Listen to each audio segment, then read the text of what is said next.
कहानी का शीर्षक है पापा अब कहाँ हैं वो चार लोग। 62 साल के मोहनलाल का बदन बुखार से तप रहा था। बेटी नैना को फ़ोन किया तो वहाँ से नैना का जवाब सुनकर वो स्तब्ध हो गए। मैं नहीं आऊँगी पापा, आप उन चार लोगों को बुला लो। इतना कहने के बाद नैना ने फ़ोन काट दिया। मोहनलाल सोच में पड़ गया। नैना किन चार लोगों की बात कर रही थी? बेटा तो था नहीं, एक बेटी थी, वो भी मुंह फेर गई थी। शादी को 2 महीने हो गए थे, लेकिन नैना अपने पापा से एक बार भी मिलने नहीं आई थी।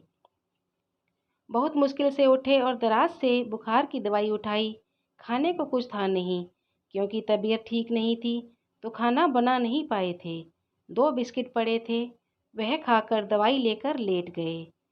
बात दरअसल यह थी कि मोहनलाल करीब जब 55 वर्ष के थे तो उनकी पत्नी का देहांत हो गया था और उस टाइम नैना करीब 16 साल की रही होगी। तो मोहनलाल ने पूरा ध्यान नैना पर ही लगा दिया ताकि उसे कभी माँ की कमी महसूस ना हो।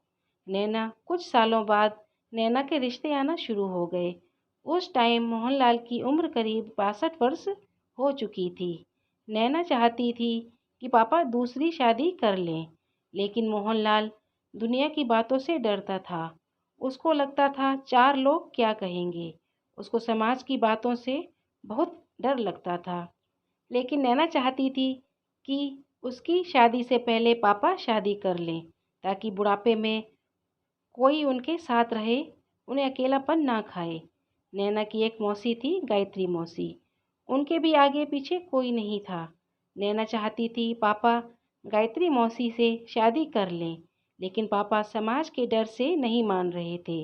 उनको लगता था इस उम्र में शादी करूँगा तो दुनिया उनको हंस हंस के मार देगी। पहले तो गायत्री मौसी भी नहीं मान रही थी, लेकिन बेचारी अकेली औरत, उन्होंने भी सोचा चलो मेरा कोई सहारा हो जाएगा, इसलिए वह मान गई। गायत्री मौसी पापा से करीब 10 साल छोटी थी। औलाद कोई थी नहीं, पति का स्वर्गवास हो गया था। उनको तो जीवन यापन में भी कठिनाई हो रही थी। नैना का रिश्ता पक्का हो चुका था, लेकिन नैना शादी नहीं कर रही थी कि जब तक पापा आप नहीं करोगे मैं भी नहीं करूँगी। फिर सोचा चलो घर जमाई रख लेंगे, लेकिन अनिल, जिसके साथ नैना की सगाई हुई थी, वह अपने माँ पापा को छोड़कर नहीं आना चाहता था। तो नैना ने भी उसको शादी से इनकार कर दिया कि जब वह अपने मम्मी पापा को नहीं छोड़ सकता तो मैं अपने पापा को कैसे छोड़ दूँ, जबकि मेरे पापा तो बिल्कुल अकेले हैं। उसने अनिल से कहा, अनिल, तुम्हारे पापा के साथ तो मम्मी हैं, तुम जब भी उनको नहीं छोड़ सकते हो तो मैं कैसे छोड़ दूँ, मेरे पापा तो बिल्कुल अकेले हैं। जब यह बात मोहनलाल को पता चली तो उन्होंने नैना पर बहुत गुस्सा किया और उन्होंने कहा, मेरे लिए तुम अपनी ज़िंदगी खराब क्यों कर रही हो? मेरी चिंता मत करो, मैं अपना जीवन जैसे तैसे काट लूँगा। मेरी ज़िंदगी के दिन बचे ही कितने हैं। अनिल जैसा लड़का दोबारा नहीं मिलेगा। बहुत कहने के बाद भी नैना नहीं मानी। तो मोहनलाल ने अपने आप को कमरे में बंद कर लिया और कहा कि अगर तुम शादी के लिए हाँ नहीं करोगी तो मैं अपनी जान दे दूँगा। नैना डर गई। वह अपने पापा से बहुत प्यार करती थी। फिर उसने शादी के लिए हाँ कर दी। शादी तो उसने कर ली, लेकिन पूरी शादी में अपने पापा से एक बार भी बात नहीं की। वह अपने पापा से बहुत नाराज़ थी और उसने कहा, पापा ठीक है, आप मेरी शादी करवा रहे हो, लेकिन मैं मुड़कर आपके पास नहीं आऊँगी और आप भूल जाना कि आपकी कोई बेटी भी थी। लोग तो अपने बूढ़े माँ बाप की शादी इसलिए नहीं होने देते कि उनकी प्रॉपर्टी का कोई वारिस न आ जाए। मैंने तो कभी इस चीज़ का भी लालच नहीं किया। मुझे पता है कि आपकी शादी के बाद यह मकान भी उसका हो जाएगा जिससे आपकी शादी होगी। मैं सिर्फ आपका सुख चाहती हूँ पापा। मैं यही चाहती हूँ कि मेरे पापा को आखिरी समय में कोई परेशानी ना हो। इसमें क्या गलत चाहती हूँ मैं? अगर आपको गायत्री मौसी के साथ पति पत्नी वाला रिलेशन नहीं रखना तो कोई बात नहीं, आप दोस्तों की तरह रह सकते हो, एक दूसरे का ख्याल रख सकते हो, एक दूसरे का अकेलापन बांट सकते हो। अगर उनको कोई दिक्कत है तो आप उनकी देखभाल कर सकते हो, और अगर आपको कोई परेशानी है तो वह आपका ख्याल रख सकती हैं। इसी बहाने गायत्री मौसी को भी एक सहारा मिल जाएगा। अकेलापन इंसान की उम्र कम कर देता है। बुखार थोड़ा कम हुआ ही था और आंख लगी ही थी, तभी डोरबेल बजी। मोहनलाल ने दरवाज़ा खोला तो सामने नैना खड़ी थी, हाथ में कुछ फ्रूट और कुछ दवाइयाँ लिए हुए। बेटी को सामने देख मोहनलाल इतना खुश हो गया कि उसको तो लग रहा था जैसे उसको बुखार हुआ ही नहीं था। आ गई बेटा, मुझे पता था तू जरूर आएगी। तू अपने पापा से बहुत प्यार करती है, उसने अपनी बेटी को गले लगाकर माथा चूमते हुए कहा। नैना घर में घुसकर इधर उधर झांकने लगी तो मोहनलाल ने कहा, क्या देख रही है नैना बेटा? तो नैना बोली, पापा मैं उन 4 लोगों को ढूंढ रही हूँ, मुझे दिखाई नहीं दे रहे। मोहनलाल ने कहा, किन 4 लोगों की बात कर रही है बेटा? तू तो फ़ोन पर भी यही बोल रही थी। मुझे तो समझ नहीं आ रहा पापा, मैं उन 4 लोगों की बात कर रही हूँ जिनके डर से आपने शादी नहीं की कि वो क्या कहेंगे। अब कहाँ हैं वो 4 लोग?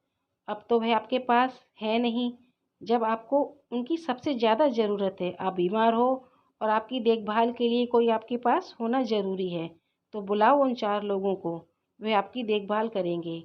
पापा बोले, तेरी सुई अभी भी वहीं अटकी है, चल आ बैठ तो सही, फिर बात करेंगे। नैना ने फल काटे, पापा को दिए और पापा आप आराम करो, मैं आपके लिए चाय बनाकर लाती हूँ कहकर किचन की तरफ चली गई।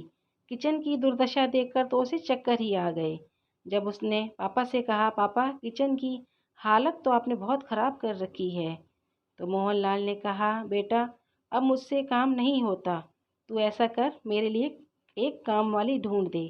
तो नैना बीच में ही बोली, पापा बातें तो फिर भी लोग करेंगे, आप घर में अकेले हो और काम वाली आएगी, सोचो ज़रा।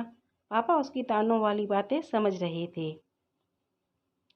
फिर नैना ने एक कटोरी में तेल लिया और पापा के पास बैठकर कहा, पापा आओ आपके सर की चंपी कर देती हूँ।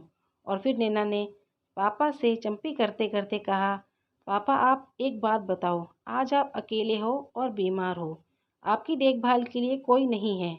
अब सोचो, मैं आपके पास सारा दिन नहीं रह सकती हूँ, मेरा भी घर है और गृहस्थी है। तो आप सोचो, आप यहाँ अकेले हो और बीमार हो, मेरा वहाँ सोच सोच कर क्या हाल होगा कि पता नहीं पापा ने खाना खाया है या नहीं खाया। आप सोचो, मेरे गले से निवाला नीचे कैसे जाएगा। आपको समझा रही हूँ, आप उन 4 लोगों का डर छोड़ दो। आज आपको ज़रूरत है तो आपके पास कोई नहीं है, कोई 4 लोग नहीं होते।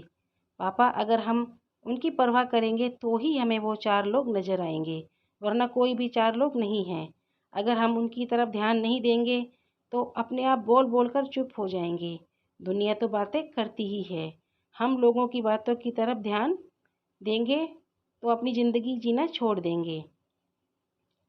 इसलिए कह रही हूँ, आप बेकार की बातों पर ध्यान ना दें, कोई हमें खाने को नहीं देता, हम क्यों लोगों की बातों की तरफ ध्यान दें। आप मेरी बात को ध्यान से सुनो। मैं 2 महीने तक आपके पास इसलिए नहीं आई कि आपको पता चले कि अकेले कैसे रहा जाता है। अब आप सोचो, जब 2 महीने आपके लिए अकेले काटना मुश्किल हो गया तो सारी ज़िंदगी आप कैसे काटोगे। हमें तो पता नहीं होता ना पापा कि ज़िंदगी हमारी कितनी है। गायत्री मौसी से मैं बात कर लेती हूँ और आप उनसे शादी कर लो। जिस तरह से नैना बात कर रही थी, आज मोहनलाल को उसमें बेटी कम और माँ ज़्यादा नज़र आ रही थी।